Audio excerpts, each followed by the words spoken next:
What's going on, everyone? Welcome back to the channel. I'm going to show you all of the things you should not do concerning makeup when you are starting out. I am not a professional, okay? But what I will tell you, if maybe you're coming out as female or you cross-dress or whatever, I think I could tell a beginner who is going into makeup, this is stuff you might want to worry about. So anyway, if you do not know anything about me in particular, my name is DIMITRIA SPARROW, and I'm here to make you the long, cool woman femme that I know you can be. And I do have Instagram and I do have a Facebook page, so make sure you are following me there and nice and connected. And if you like videos like this, please give me a like and subscribe, because you will not want to miss what is next in this journey to freedom and femininity. We're gonna ignore the first couple steps in a great makeup routine, which is I've woken up, I got dressed, and I have not cleansed. So cleansing, basically you're washing out your face, all the dirt, debris, pollution, whatever. This stuff ends up carrying on into your makeup. So I have not washed my face, and I don't know how visible it is, but I have not shaved. This has been for a couple of days now. Usually it won't look this severe if I haven't shaved in just one day, but not everyone is like me. People tend to grow out their hair a lot faster than me, I have to come to realize. So this could be an example of maybe you've woken up and you haven't shaved. And secondly, we are not using a moisturizer and or primer to prep the skin for makeup application. This is stuff that is so vital in your makeup routine. You need some hydration to protect your skin with whatever goes on your face, and primer will help the product sit. It might give a shine, it might blur out certain imperfections, it might make it easier to apply, and it may last longer. So I'm just coming in while I'm editing this to bring you all of these photos of when I took off this makeup without skincare or without any primer, when you just put makeup on. This was unbelievable.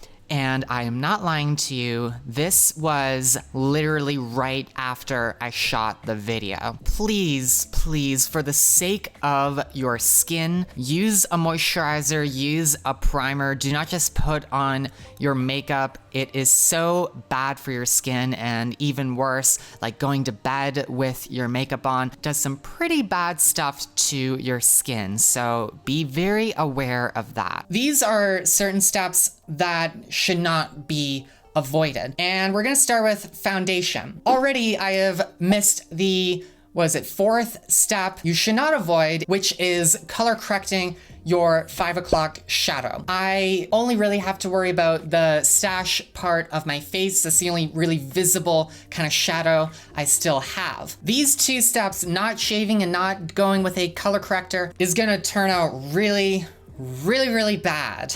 If you've seen my how to cover your facial hair with makeup video, you know that you have to rely on the use of color correctors that sit sort of beneath your foundation or to cancel out the actual colors that are in your 5 o'clock shadow. And we've made matters worse for ourselves starting off because we have not shaved. And now we are gonna have a ton of texture once we apply this over. And since this is comprising of mistakes I see people make, this brush is not a foundation brush, but we're gonna go with it anyway.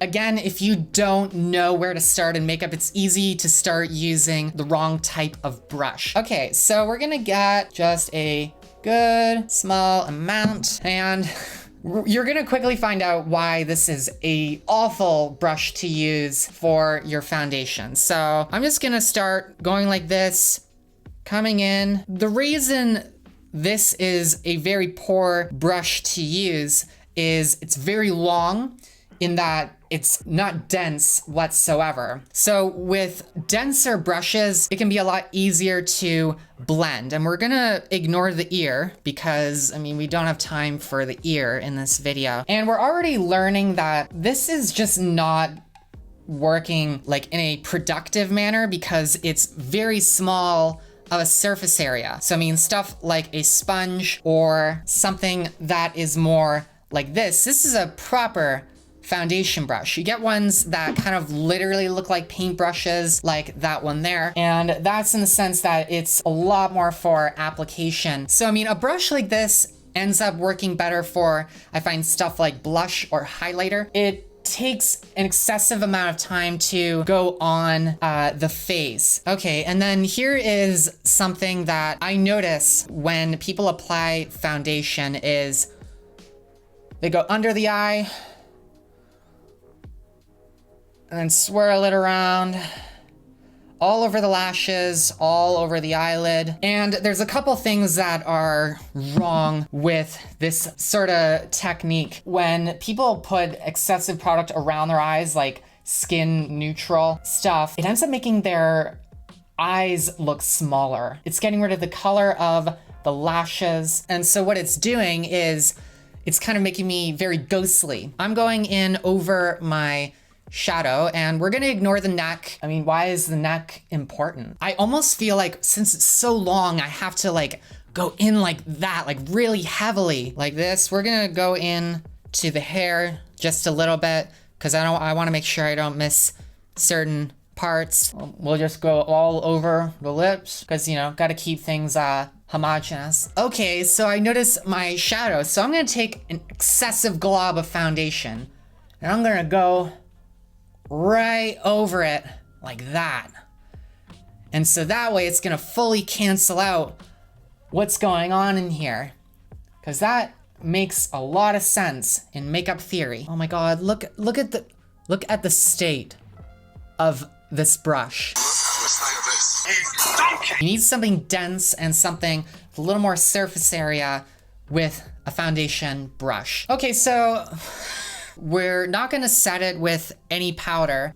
And what ends up happening is, does anybody see that? You'll notice like girls who put an excessive amount of makeup on, when they're on the phone, you can kind of see when they hang up that there's like foundation all over the screen. Oh my God, it's like all over me. The issue with makeup under the eyes is you're putting a lot of moisture in the under eyes. And if you're like me, you have a lot of fine lines in here that easily crease. That's why foundation in here and here is not gonna work. We're gonna dab in. Wow, looks pretty good. And so now we're gonna go in with contour. We're gonna go with the absolute darkest because we want the best shadow, right? Instead of going like this to get nice and chiseled, I'm gonna take this end and sort of go in this way, because we really want to define that cheek real good. Maybe we even go in with a little more. This may seem exaggerated. It might be like, come on, you know, like not everybody does this. This is one of the profile pictures I uploaded on my Facebook, and I'm kind of ashamed of it to this day. This guy is too warm for my skin. It almost looks like I'm putting bronzer over it. It's way too dark, and since it's the wrong color, this looks totally unnatural. It's not mimicking the main shadow undertone, which is a lot cooler. It's more gray. In my case, since I'm more cool toned, I end up going with something that's a little more purple. It's easy to kind of label certain products by what color they are. Foundation is skin tone, blush is like pink, contour is brown, bronzer is also brown. What you kind of figure out is that it's not a one size fits all sort of thing, in that there are different colors going in.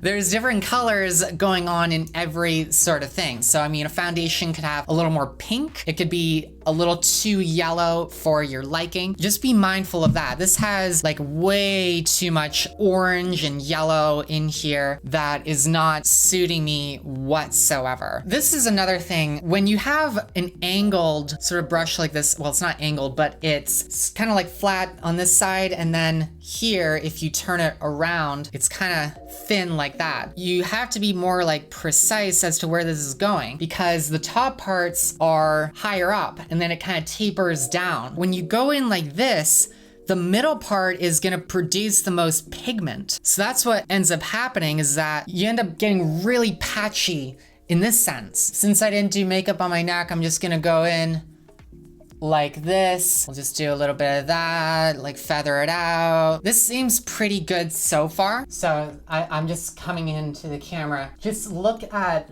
the texture around here. So I took photos afterward of what happens when foundation goes over facial hair. So it definitely did not conceal the color, did not conceal the shadow. What I noticed is my facial hair is not that bright. Like those hairs right there, what happens is foundation coats every single hair. You know, you really thought you were concealing it, but it pretty much just accentuates it because it's coating every single strand of hair that's coming in. And then on my neck, that isn't even, you know, concealed at all. And you can clearly see stuff is going wrong. You might be going like, well, why on earth would I end up doing that? It's because if you have sensitive skin and you have to go to work every day and kind of put on makeup, so whatever, you don't get misgendered or whatever. When you shave every day, especially in the winter, it ends up taking its toll on your skin health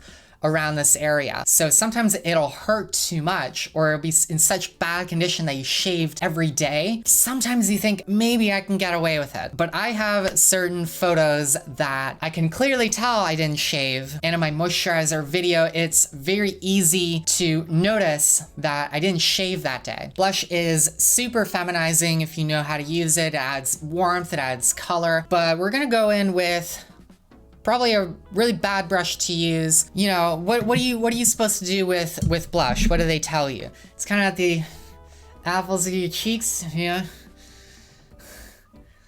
We're just gonna, okay, it's on a little bit. It's on a little bit. You can't be too harsh of a critic like when you're starting out. You should appreciate like the landmarks you kind of go on. You can go like, oh, last month, like this is, you know, how I did my makeup then. And you can kind of look back on it and go like, oh, I'm in a better place now. You can't be a harsh critic right from the start or else you're not gonna have fun. I mean, makeup is supposed to be fun. It's supposed to be, you know, it brings a smile on your face. Hang on second thought, it's not showing up super good on camera. Just gonna put a lot right here. You kind of think it should go in kind of like this, where it goes right at the apples of your cheeks, because that makes you so cute.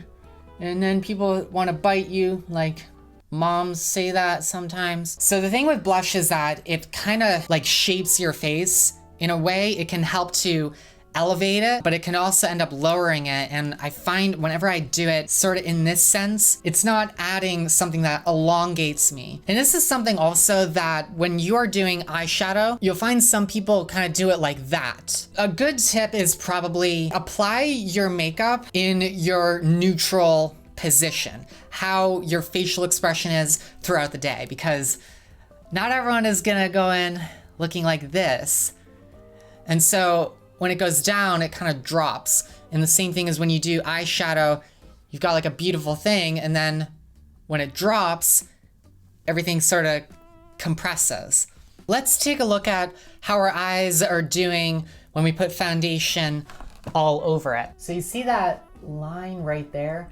It's not too severe because I guess I don't have super oily eyelids. This was a rule that I knew not to do with putting stuff on the eyelids. Anything with moisture in it. If you watch certain YouTubers, when they put maybe concealer or foundation over their eyelids, it starts creasing. So I'm jumping in here again because I want to add a disclaimer. This is Robert Welsh. He is a professional makeup artist. He is a YouTuber, and this was literally the only photo I could find in which I could give an example of what this crease looks like. But I wanted to jump in and say that I am not critiquing Robert Welsh for doing this because he is the one who taught me this. He points this out in that he's very against using concealer on your eyelids as an eyeshadow primer because of the moisture and that it will start creasing. And I believe in this video where this screenshot is from, he actually pauses the video and points out that, hey, look at my eyes. This is what happens when you put product with moisture on your eyelids and that you get this fine crease. So I wanted to point that out because this is the guy who taught me it and he pointed it out himself. This was the only example I could find. So yeah, check out Robert Welsh. He is the king. It's like a fine, thick line that's like almost like a crevice. In my sense, I would only put foundation, put it all over your face, but I would ignore this area because you're likely putting concealer over this and you're putting eyeshadow or eye primer over this. So this is Manny MUA's palette. I'm gonna go in with a really nice glittery sort of thing. And this is gonna look really, really good. We have the eyeshadow. We're putting it over.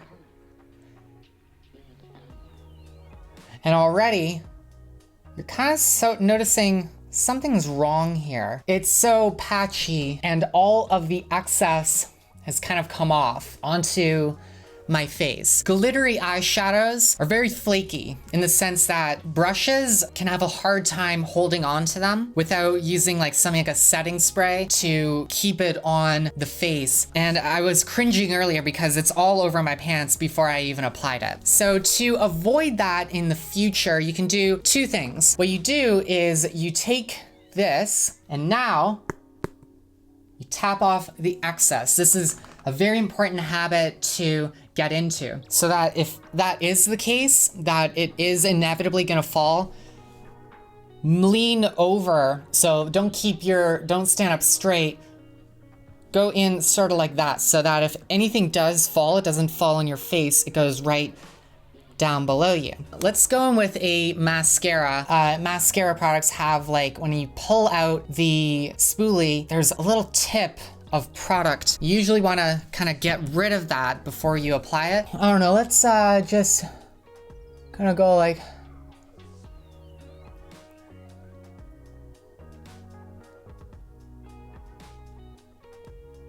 oh, okay. So what I'm gonna do is I'm gonna get rid of it, and then I'm gonna get rid of some of the stuff. Oh, okay.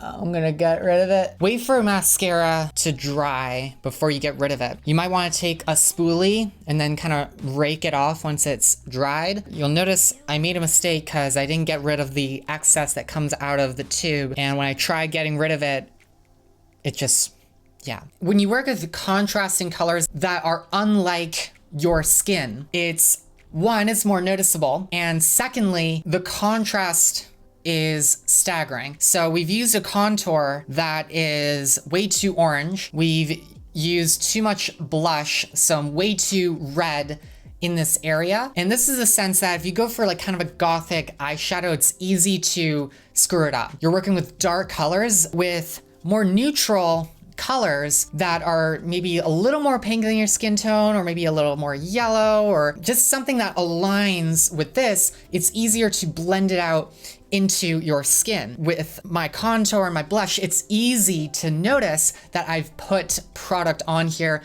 deliberately because it does not suit what's going on with my entire face. My contour is not aligning with the natural shadow that is coming out. It's a lot cooler. Okay, and lastly, I'm gonna go in with a lipstick. This is a bright neon yellow, so we're still going with contrasting crazy colors, because lip liner, you can basically overdraw your lips to make them bigger. But if I don't do that, I'm just gonna try.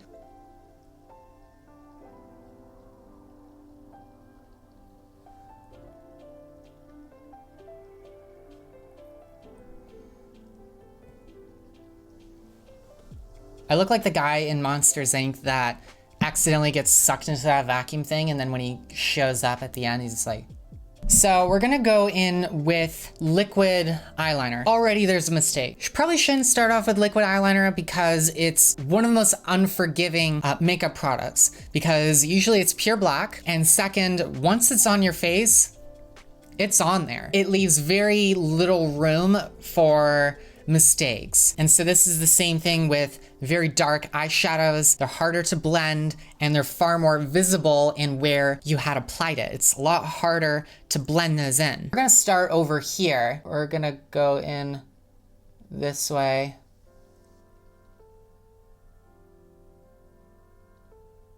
So the reason you don't go in this way is because with eyeliner, it's easier to just